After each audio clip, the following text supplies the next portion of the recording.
The new media rules are a tightening noose.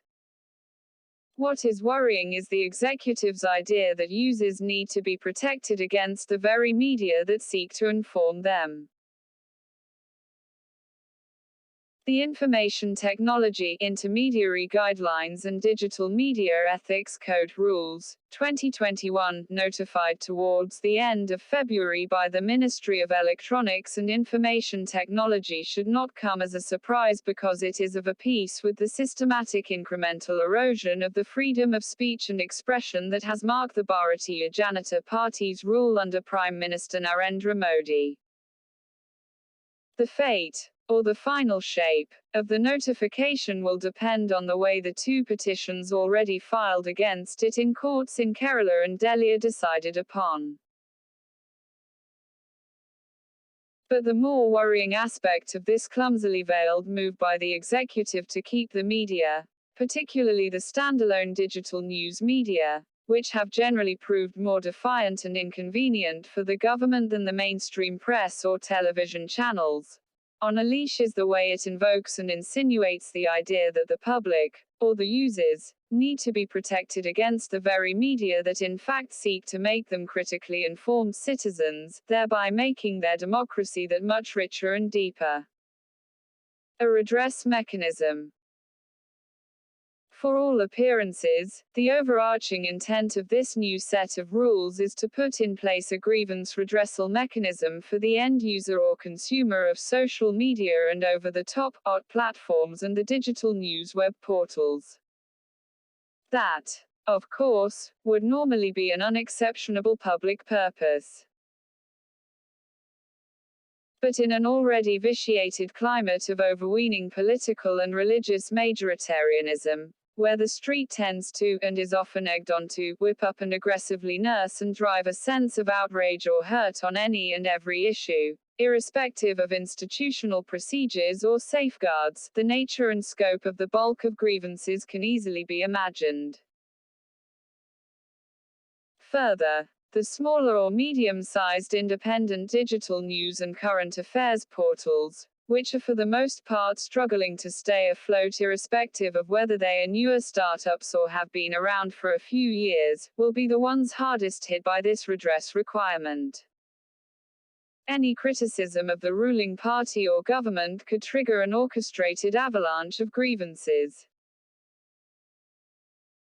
The notified rules set out an elaborate time-bound three-tier process whereby each and every such grievance is first handled at the level of the portal itself by its own grievance officer, and if not satisfactorily settled, passes on to the self-regulatory body of the sector or industry, and if yet not resolved, moves further up to an interministerial oversight committee of the central government. Regulation by the government. The sheer process of such grievance handling can stymie the operations of a relatively smaller digital venture in the news and current affairs space. The process, further, makes a mockery of the concept of self-regulation, with an interministerial committee of government officials in effect becoming an appellate authority over the self-regulatory exercise. This would be self-regulation by the media organization and the industry at the government's pleasure, regulation by the government masquerading as self-regulation by the news media entity or industry.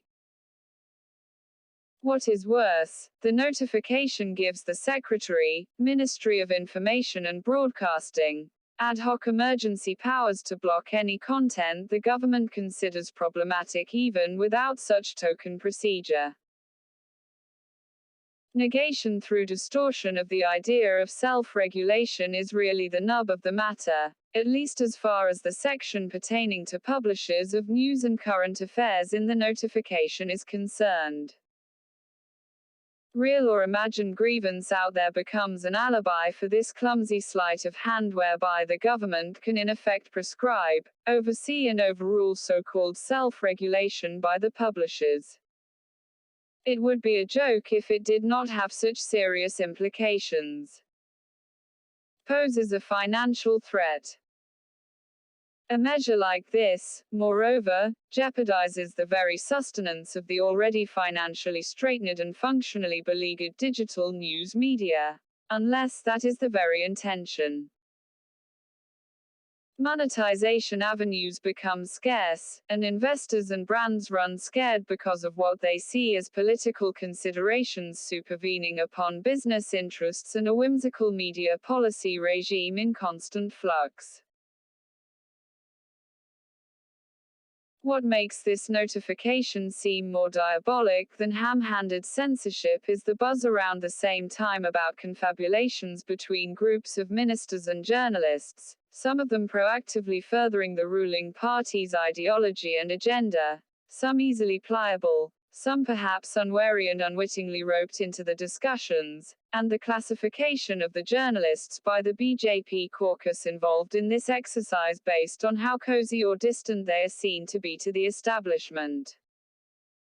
It then seems to be part of a concerted move by the government to bring the more critical sections of the news media to heel. Eroding pillars of democracy. The case for organic self-regulation by the news media as against by an external authority or body becomes more focused and urgent in the context of this notification and the many anecdotal symptoms of a censorship mindset we see growing around us. It is important to take a step back and remind ourselves that the fourth estate, or the fourth pillar, is as much a player as the other three pillars, the executive, the legislature and the judiciary, in the separation of powers scheme of our constitutional democracy.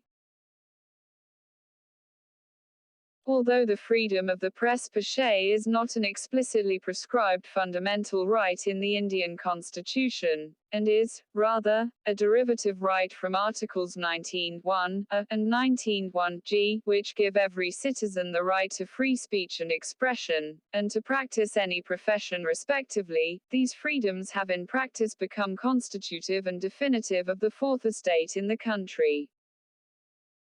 That fourth pillar of democracy must be in a dynamic relationship of checks and balances vis-a-vis the other three pillars, the executive, the legislature and the judiciary. It is a healthy tension among the four pillars that keeps the democratic edifice strong and vibrant. The fourth estate in India, though, has increasingly been at the receiving end of draconian executive acts, invocations of legislative privilege and judicial intolerance. If the fourth estate is to be treated by the executive as an inconvenience to be sidelined, surely the other pillars, the judiciary and the legislature, lay themselves open to the same fate. Already characterizations of democracy, like the illiberal democracy in Orban's Hungary or authoritarian democracy here at home, are intimations of the uncertainties ahead. Surely, the body blow delivered to our democracy by the emergency of 1975-77 must be, more than a bad memory, a lesson at this conjuncture. At the risk of sounding tongue-in-cheek, this notification also begs the question as to why the government should go to such devious lengths to trammel press freedom when there are deadlier weapons in its armory, including the archaic sedition law and the Unlawful Activities Prevention Act, or UAPA, which it has shown little reluctance to use against critical voices. Truth is getting unstuck. The situation harks back to the beginning of 18th century England, when the idea of the press freedom that we take, or now no longer take, for granted was being fought and suffered for, and secured inch by inch. The mindset of the establishment then was on telling display in the observation of Chief Justice John Holt while giving sweeping powers to the authorities to invoke seditious libel. If men should not be called to account for possessing the people with an ill opinion of the government, no government can subsist, for it is very necessary for every government that the people should have a good opinion of it. To this flagrant belief could be traced the origin A blatant measure of government regulation of the news media is sought to be passed off as self-regulation by that same news media. If that is not post-truth, what is? Sashi Kumar is chairman, Asian College of Journalism.